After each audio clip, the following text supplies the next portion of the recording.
Bom dia, pessoal.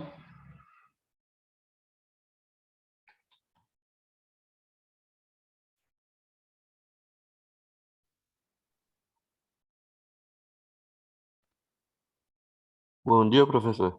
Beleza? Como é que vocês estão? Todo mundo bem? Bom, e o senhor? Tudo bem, graças a Deus também. Aguardando ansiosamente para ver se a gente volta logo, né? Quem sabe Deus ajuda, a gente volta logo essas aulas, pelo menos híbridas, para uma parte poder ir para a escola, depois revezar, né? Quem sabe a gente ainda consegue esse ano aí, vamos ver.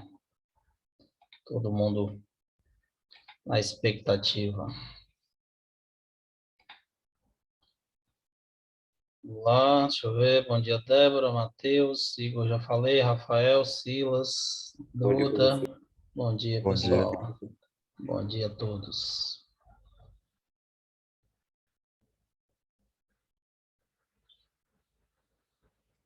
Bom, vamos lá, vamos continuar. O pessoal não chegou ainda, depois eles vão entrando aí, pegando o bonde andando. Deixa eu dar só mais um minutinho aqui, que tem gente entrando aqui. Na hora que terminar, a gente continua.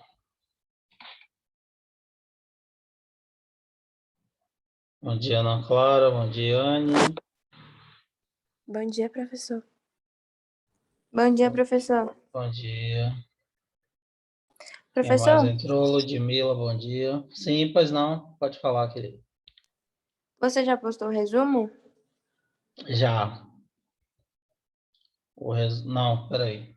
Agora eu fiquei na dúvida. Eu acho que não. Eu Eu olhei no Claro. postei o link das aulas. Acho que Mas tá acho só que o não link, postou. né? Tá só o link É. lá. Uhum. Pronto. Eu vou. É porque o resumo ele tem a primeira e a segunda lei da termodinâmica. Eu só expliquei a primeira lei. Aí eu não postei porque eu não terminei de explicar ainda, foi isso. Aí eu vou terminar de explicar na próxima aula, segunda lei, aí eu posto o resumo, entendeu? Mas Entendi. por Beleza. enquanto, Iane, você pode ir estudando pelo módulo, que, como você perguntou, tem o conteúdo todo no módulo, tá? Tá Eu vou bom. postar o Beleza. resumo só para facilitar. Aí, o que a gente já viu, você pode ir dando uma revisada pelo módulo, e assim que eu terminar a segunda lei, aí eu posto o resumo, porque o resumo fala da primeira e da segunda lei. Viu? Acho que foi por isso que eu não Viu? postei. Mas depois eu vou botar lá para vocês, pode ficar tranquilo. E aí vocês vão estudando, qualquer dúvida vai me falando, tá? Hoje eu trouxe exemplos de termodinâmica, da primeira lei da termodinâmica, para a gente poder comentar aqui nessa aula de hoje. E aí, na próxima aula, a gente fala de segunda lei da termodinâmica, tá bom? Depois a gente vai fazer um exercício geral. Vou ver se eu faço um exercício antes só da primeira lei, depois um exercício com a segunda lei, depois um exercício geral com todas as questões envolvendo aí termodinâmica, tá bom? Bom, todo mundo já entrou aí, eu acho. Deixa eu ver. Beleza, vamos começar. Meus queridos, é o seguinte. Primeiro, bom dia a todos, que eu não falei individualmente. Nós explicamos ontem trabalho num processo termodinâmico e explicamos o princípio da primeira lei da termodinâmica, que é baseada na conservação da energia. Então, vimos que o trabalho numa transformação gasosa é calculado pela pressão vezes a variação de volume. Então, trabalho é igual a P vezes ΔV. Vimos também que uma área de um gráfico pressão versus volume sempre corresponderá ao trabalho realizado na transformação gasosa. Então, se a gente tem uma pressão constante, uma transformação isobárica, nós podemos utilizar a fórmula para calcular o trabalho realizado na expansão ou na compressão do gás, né? Trabalho realizado pelo gás quando ele expande ou sobre o gás quando ele é comprimido. Esse trabalho vai ser calculado numa transformação isobárica pela fórmula pressão vezes variação de volume. No entanto, boa parte das transformações não são isobáricas. Existe uma variação de pressão. E quando ocorre essa variação de pressão, fica impossível a gente utilizar a fórmula. Então, nós não podemos calcular a fórmula porque a pressão não tem um valor constante. Nessa situação específica, nós abrimos mão da área do gráfico. Então, provavelmente vai ter o gráfico lá mostrando a variação de pressão, e aí você vai calcular, baseado na área do gráfico, o trabalho que está sendo realizado pelo ou sobre o gás, certo? E partimos, partimos para a análise da primeira lei da termodinâmica, baseada no princípio da conservação da energia. Eu disse para vocês que um processo termodinâmico ele é caracterizado pela troca de energia entre um sistema e uma vizinhança. Essa troca de energia ela pode ocorrer de três formas: trabalho, que trabalha energia, calor, ΔQ, porque energia calorífica, e temperatura, energia cinética média das moléculas ou energia interna do gás, ΔU. Então, são as três formas que um sistema pode trocar calor com a vizinhança. E a primeira lei da termodinâmica é baseada nessas três características, tá? Trabalho, calor e energia interna, Q, ΔU e W. Falei também para vocês que, baseado no princípio da conservação da energia, a primeira lei nos diz que todo o calor que é fornecido para um sistema, ele vai permanecer estável, contido nesse sistema. Ou seja, se eu forneci 100 joules de calor para um sistema gasoso, esse gás expandiu, realizou um trabalho de 40 joules, significa dizer que os outros 60 joules dos 100 que eu forneci vai ficar contido no próprio sistema, no gás. Se ele pegou dos 100 joules que eu forneci, realizou 40 joules de trabalho, os 60 joules vai ser obrigatoriamente absorvido pela energia interna, aumentando aí a energia interna e a temperatura do gás, tá certo? Então, na prática, a primeira lei da termodinâmica diz que Q é igual a trabalho mais ΔU. Ou, invertendo a fórmula, como eles passam lá no módulo, na maioria dos livros, ΔU é igual a Q menos trabalho. A diferença da quantidade de calor menos o trabalho que é realizado vai virar a energia interna da amostra gasosa. Beleza? Então, foi isso aí que a gente viu ontem. Basicamente, é um resumo rápido do que nós explicamos nas nossas aulas de ontem. E hoje, nós vamos exemplificar, mostrar exemplos de aplicações dessa primeira lei da termodinâmica, dessa primeira parte que a gente analisou aí. Primeiro exemplo. Dentre as transformações realizadas por um gás ideal, é certo que, letra A, não há variação de energia interna nas transformações isobáricas. Falso. Eu falei para vocês que não há variação de energia interna na transformação o quê? Isotérmica. Energia interna é basicamente temperatura. Então, não há variação de energia interna quando você não tem mudança de temperatura, o que é uma transformação isotérmica e não isobárica, tá? Então, na transformação isotérmica, não há variação de energia interna, porque a temperatura permanece constante. B. A temperatura se mantém constante tanto nas transformações isotérmicas quanto nas isométricas. Falso. Isométrica é uma transformação isovolumétrica.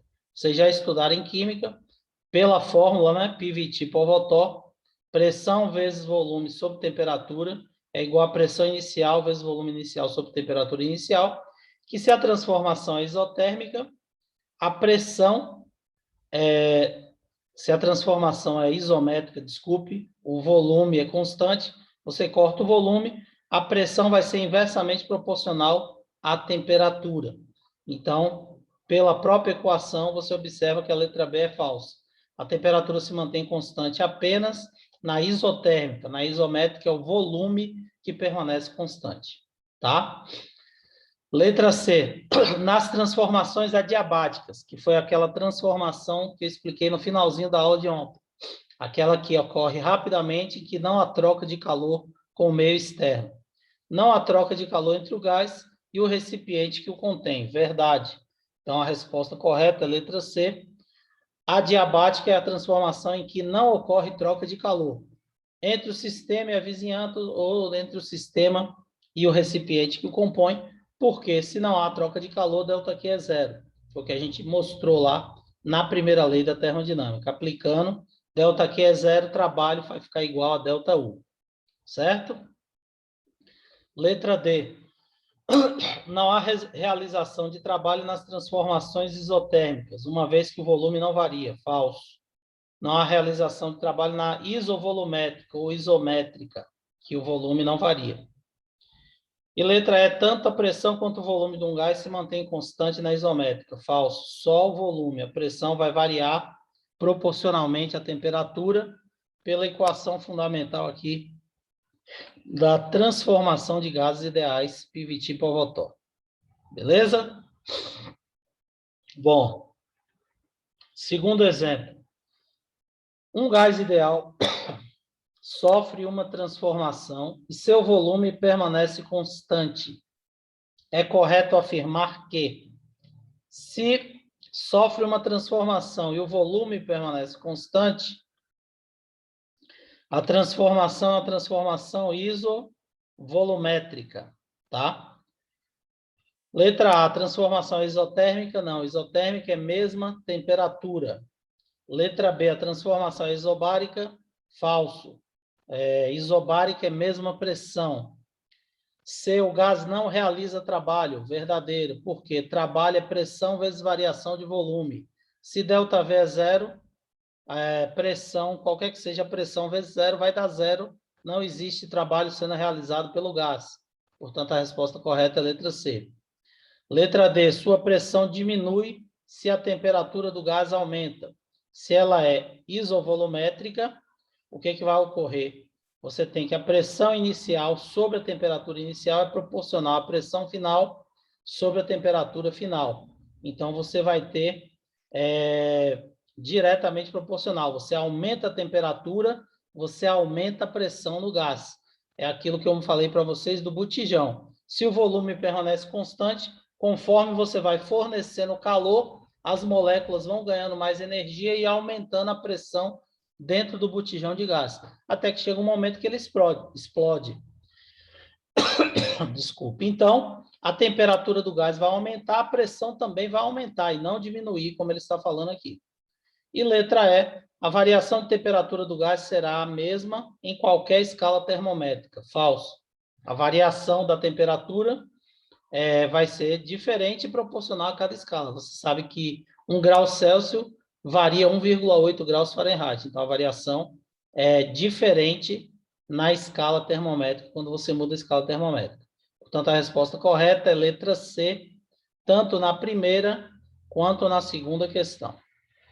Entenderam essas questões aí? Alguma dúvida? Tranquilo?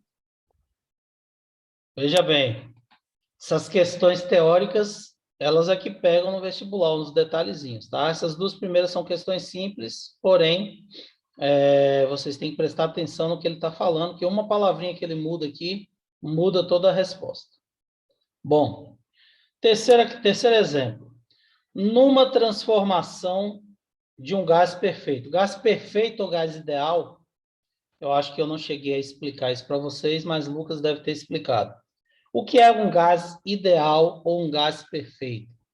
Um gás ideal ou um gás perfeito é aquele gás que permanece no estado original deles, permanece no estado gasoso, quando submetido a grandes variações de pressão, de temperatura ou mudança de volume. Então, nós estamos estudando grandezas macroscópicas, pressão, volume e temperatura. O que normalmente ocorre? Se eu aumento a pressão num gás, a tendência é suas moléculas se aproximarem e esse gás liquefazer, virar líquido. A mesma coisa vai ocorrer se eu diminuir o volume desse gás ou se eu reduzir a temperatura dele. Então, a tendência é esse gás liquefazer, tá certo? É isso que ocorre na prática. Agora, eu posso aumentar a pressão nas moléculas de um gás e esse gás permanecer no estado gasoso. Então, esse gás é um gás que a gente chama de gás perfeito ou gás ideal. Na prática, gás ideal, gás perfeito não existe. Sempre vai haver uma pressão ou uma temperatura ou um volume qualquer que esse gás vai liquefazer. Porém, existem gases que têm uma faixa de variação muito grande. Então, por exemplo, você pega uma amostra gasosa e altera a pressão de, sei lá, 1 para 1,5 atm, e ele permanece no estado gasoso ainda. Então, esse gás é o gás que nós consideramos um gás perfeito ou ideal. Lucas já havia falado sobre isso para vocês? Já havia explicado sobre gás ideal? Hein, pessoal? Sim, professor. Então, beleza. Vocês já estão sabendo que o gás ideal é esse gás que permanece nesse estado gasoso aí quando submetido a grandes variações de pressão, volume ou temperatura, tá?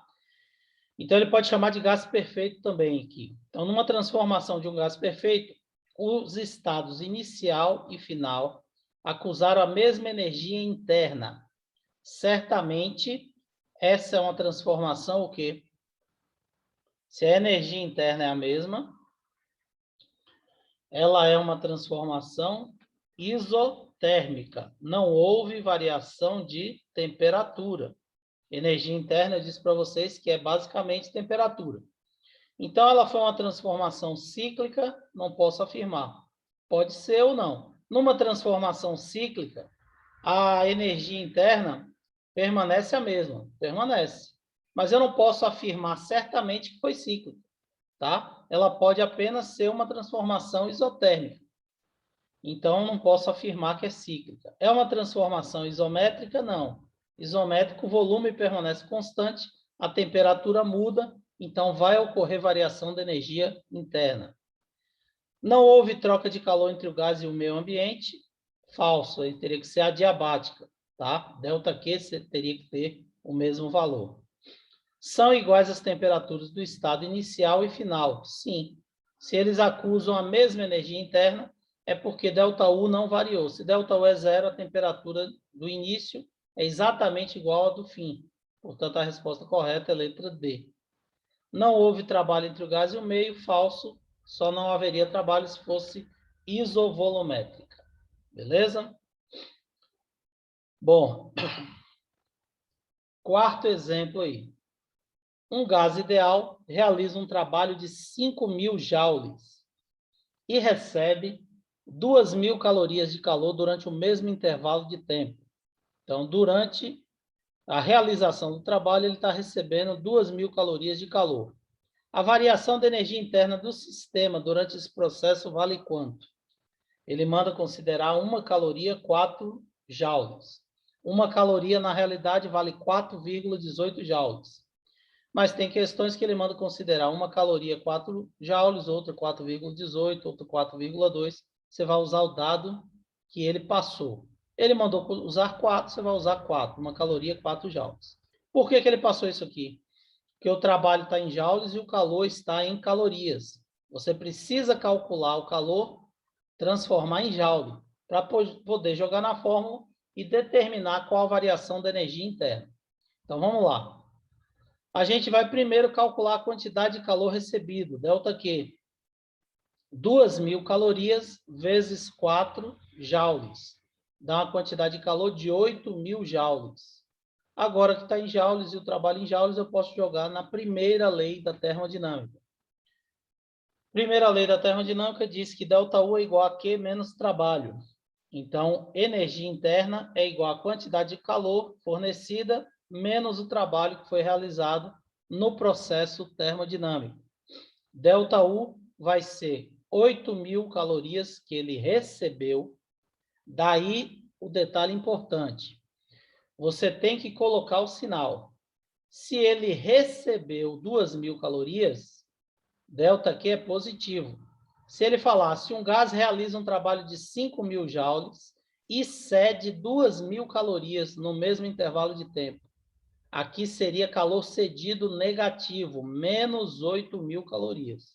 Quando você jogar aqui, ó, vai fazer toda a diferença o sinal. Então, você precisa, quando aplicar a primeira lei da termodinâmica, se atentar para os sinais que vocês vão utilizar. Ah, professor, como é que eu vou saber qual é o sinal que eu vou usar no enunciado? Por exemplo, um gás realiza um trabalho de 5.000 joules. O trabalho foi realizado pelo gás. Trabalho realizado pelo gás é positivo. Então, vou botar 5.000 positivo. O menos aqui é da fórmula, da primeira lei, tá bom? Usei trabalho 5.000 joules.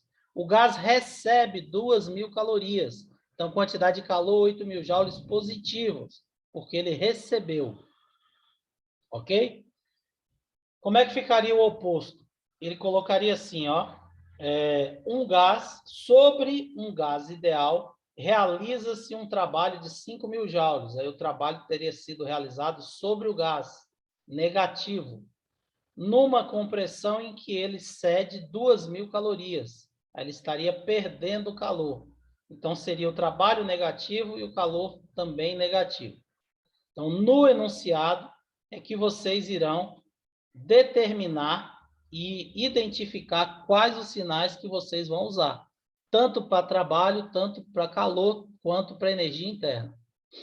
Lembrem-se, trabalho realizado pelo gás é positivo, sobre o gás é negativo. Calor recebido pelo gás é positivo, cedido pelo gás é negativo. Temperatura, energia interna. O gás aumentou a temperatura, é positivo. Energia interna maior do que zero. Diminuiu a temperatura, ΔU é negativo, porque está reduzindo a energia interna. Beleza? Ele pode falar também, por exemplo, ó, numa compressão, um gás ideal sobre um gás ideal realiza um trabalho de 5.000 joules. Se foi compressão, o trabalho foi realizado sobre o gás. Ou ele fala, um gás ideal expande à medida que recebe 2.000 calorias. Se ele falou que está expandindo, o trabalho foi realizado pelo gás, é positivo. Então, vocês é que vão ter que identificar os sinais no enunciado da questão. Beleza? Bom, nessa questão, o gás realizou o trabalho é pelo gás, positivo, e recebeu calor, o calor recebido é positivo. Então, não vou colocar sinal aqui, vai ser tudo massa. O menos aqui é da fórmula. ΔU é igual a quê? Menos trabalho, ΔU é igual. Quantidade de calor recebida positiva de 8.000, menos o trabalho que foi positivo de 5.000 joules. 8.000 menos 5.000, ΔU é 3.000 joules. Resposta correta, letra D, positivo, 3.000 joules, a variação da energia interna do sistema. Entenderam? Dúvidas, pessoal? Ficou claro? Pode continuar? Pode. Beleza. Se eu pego essa mesma questão e coloco na prova de vocês e pergunto para vocês, falo para vocês assim, ao invés de pedir a variação da energia interna, pergunto, diga o que acontece com a temperatura da amostra gasosa. Qual seria a resposta? O que vai acontecer com a temperatura do gás?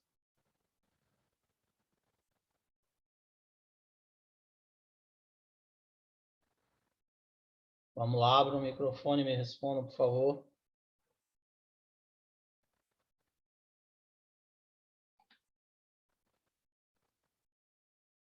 O que vai acontecer com a temperatura do gás, meu povo? Vocês disseram que entenderam. Eu pego a mesma questão e só mudo a pergunta. Ao invés de pedir a variação da energia interna do sistema, eu pergunto para vocês na prova, diga o que acontece, o que ocorre com a temperatura da amostra do gás. Qual a resposta correta? Vamos lá, segundo ano.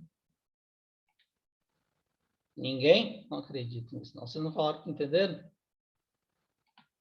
O que está acontecendo com a energia interna aqui, gente? Está aumentando, mais 3.000 joules. Se a energia interna aumenta, significa dizer o quê? Que a temperatura do gás também aumentou. Então, se eu mudo a pergunta, digo o que ocorre com a temperatura do gás durante o processo, você fala, a temperatura do gás irá subir. Como é que eu sei, professor? ΔU foi positivo. Se eu calculasse ΔU desse menos 3.000 joules, a temperatura do gás iria diminuir. Beleza? Todo mundo entendeu agora? Olha lá, vocês estão calados, eu estou acreditando que vocês estão entendendo. Dúvidas, pode perguntar. Manda ver aí, pergunta que é a hora de perguntar agora. Quinto exemplo. Qual a variação da energia interna de um gás ideal que realiza um trabalho de 40 joules durante uma expansão adiabática? Olha só. Ele quer, novamente, que você calcule ΔU, certo? O gás vai realizar um trabalho, então é o gás que realiza o trabalho positivo, durante uma expansão adiabática, ou seja, o gás ele está expandindo, é o gás que está realizando o trabalho. Ok? Vamos lá. ΔU é igual a Q menos trabalho, primeira lei da termodinâmica. Se é uma expansão adiabática, adiabática eu disse para vocês que é aquela que não ocorre troca de calor. Se não tem troca de calor, ΔQ é zero. Se ΔQ é zero, corta o ΔQ, ΔU é igual a menos trabalho, não é isso? Então, fica ΔQ é igual a menos W. ΔU vai ser igual a menos W. Qual é o trabalho?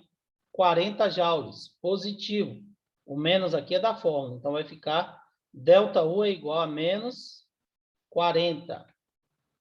Menos 40 joules é a variação da energia interna, portanto, a resposta correta é letra D. Tá? Aí a mesma coisa, se eu peço para vocês responderem o que ocorreu com a temperatura da amostra gasosa nessa transformação, vocês vão poder afirmar, sem sombra de dúvidas, que a temperatura do gás diminui. Por quê? Porque a variação da energia interna é negativa. Ora, se o gás expandiu, realizou trabalho e não recebeu calor, de onde ele vai tirar energia? Das próprias moléculas. E aí sua temperatura, o nível de agitação das moléculas, irá cair. Sua temperatura vai diminuir. Beleza? Todo mundo entendeu isso? Dúvidas, meu povo? Abra o microfone aí e me responda se entenderam. Eu não estou nem sabendo se vocês estão me ouvindo. Sim, professor. Ah, então beleza. Valeu. Sexto exemplo. Durante a compressão de um gás, sobre este, realiza-se um trabalho de 200 joules, mediante o recebimento de uma quantidade de calor de 900 joules. Já está na mesma unidade, nem precisa transformar. Nessa compressão, a variação da energia interna do gás é de quanto? Observe que esses três exemplos eu estou pedindo ΔU, tá? Vamos calcular o ΔU. Quem é ΔU? Q menos trabalho. Beleza. Quem é a quantidade de calor? 900 joules que o gás recebeu. Se o gás recebeu, 900 joules é positivo. Menos da fórmula, trabalho. E o trabalho foi positivo ou negativo? Nesse caso, o trabalho foi negativo. Por quê? O gás está comprimindo. Para comprimir, o trabalho foi realizado sobre o gás. Então, realiza-se um trabalho sobre o gás de 200 joules, comprimindo o gás. Logo, o trabalho é negativo, realizado sobre o gás. Como é que vai ficar aqui? Menos 200. Então, ΔU é igual a 900 menos 200, que vai dar 900 mais 200, fazendo o joguinho de sinal. O que corresponde a 1.100 joules de variação de energia interna positiva. Portanto, resposta correta, letra C, a temperatura do gás vai subir. Beleza? Observe que se você não colocar o sinal, você vai achar uma resposta errada. Então, se você não prestar atenção que o trabalho é negativo, colocar 900 menos 200 joules, você vai achar 700 joules e vai marcar a resposta letra B, errando a questão. Ok? Então, é importante você identificar o sinal de cada grandeza para quando aplicar a primeira lei, você achar o sinal correto e responder corretamente a questão. Beleza? Sétima questão, uma questão do Enem, envolvendo esse processo termodinâmico que a gente está falando para vocês. Lá na frente a gente vai falar de máquina térmica e depois a gente vai falar de refrigerador.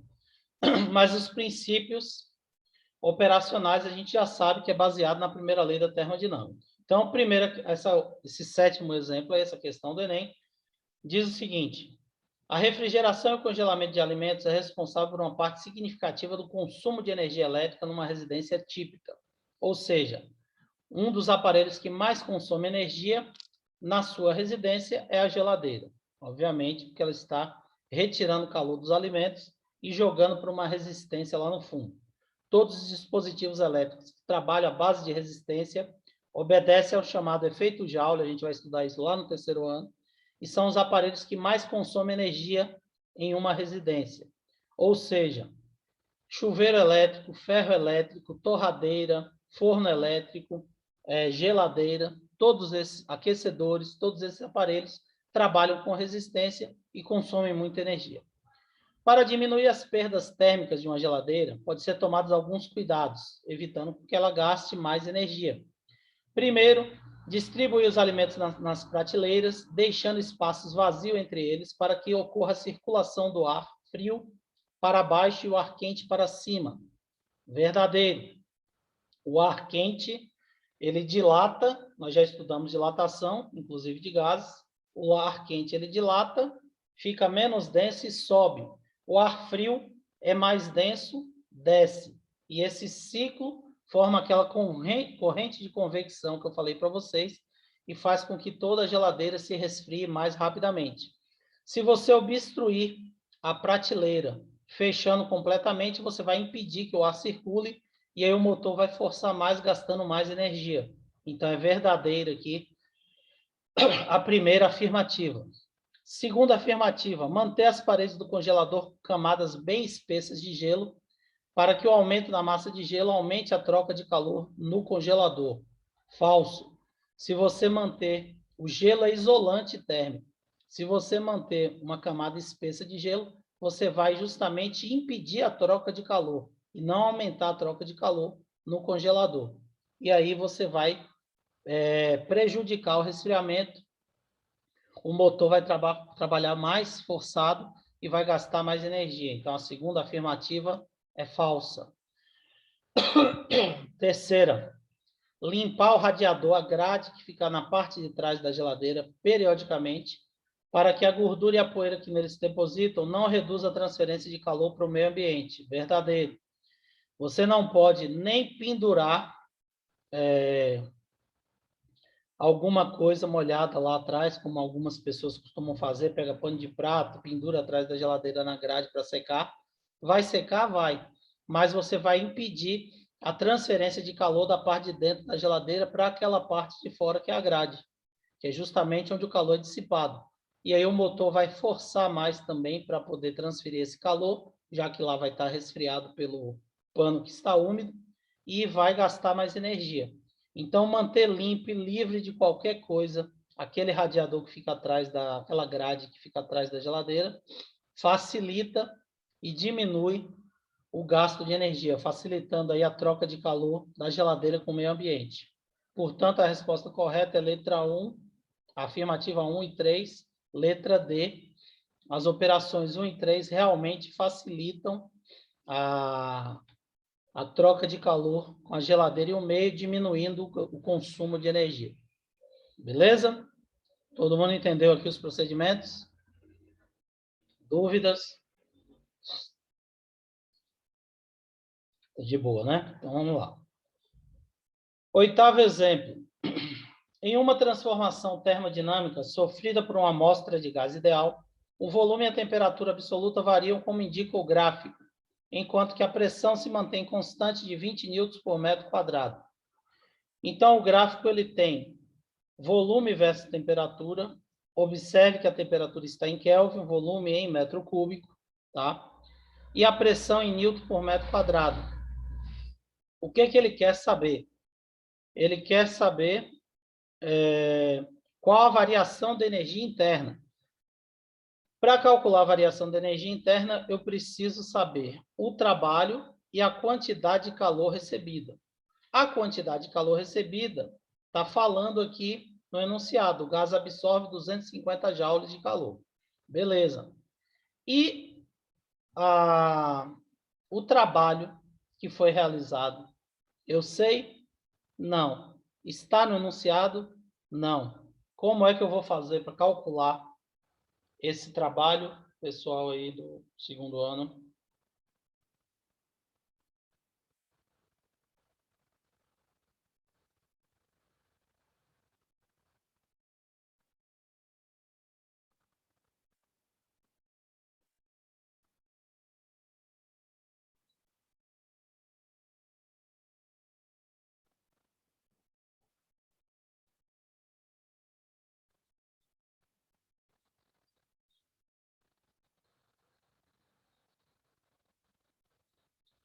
Hein, pessoal? Bora?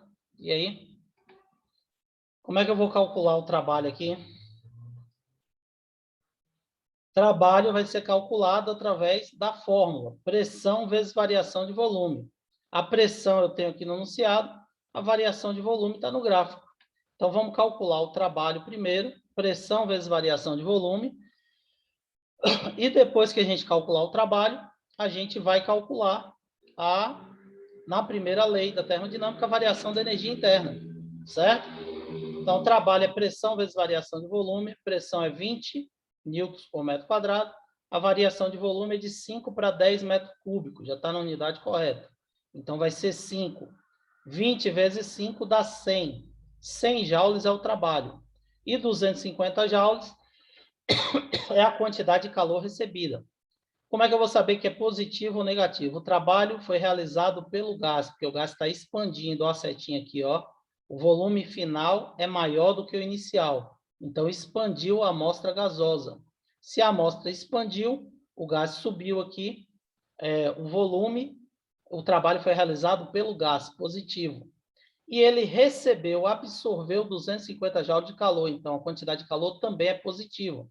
Então, vou substituir na primeira lei, ΔU é igual a Q menos trabalho, ΔU vai ser igual a 250 menos da fórmula, 100 joules, que é positivo do trabalho, 150 joules é a variação de energia interna do gás, portanto, a resposta correta é a letra B, de bola, certo? Beleza? O último exemplo, outro exemplo aqui já envolve isotérmica, eu vou deixar para a gente falar depois, porque nossa aula está acabando, nosso tempo está terminando. E aí ficam mais 2 exemplos que a gente vai falar na próxima aula, porque nossa aula já vai ser interrompida, tá bom? Falta só 1 minuto e meio. Se eu começar a explicar, não vai dar tempo. Alguma dúvida sobre isso que a gente explicou aqui, gente? Esses exemplos? Tem algum exemplo aí que ficou com alguma dúvida? Tranquilo? Né, pessoal? Me dê um retorno aí. Todo mundo entendeu? Estão me ouvindo? Sim. Beleza. Então, por hoje é isso. Na próxima aula a gente continua. Qualquer dúvida que vocês tiverem, pode entrar em contato lá pelo WhatsApp, beleza? Meus queridos, bom dia então. Bom restante de aula. Fiquem com Deus. Obrigado pela participação de todos. Até a próxima aula. Valeu? Tchau, Tchau, professor. Um abraço, professor. galera. Valeu. Tchau, tchau. Bom dia a todos. Valeu.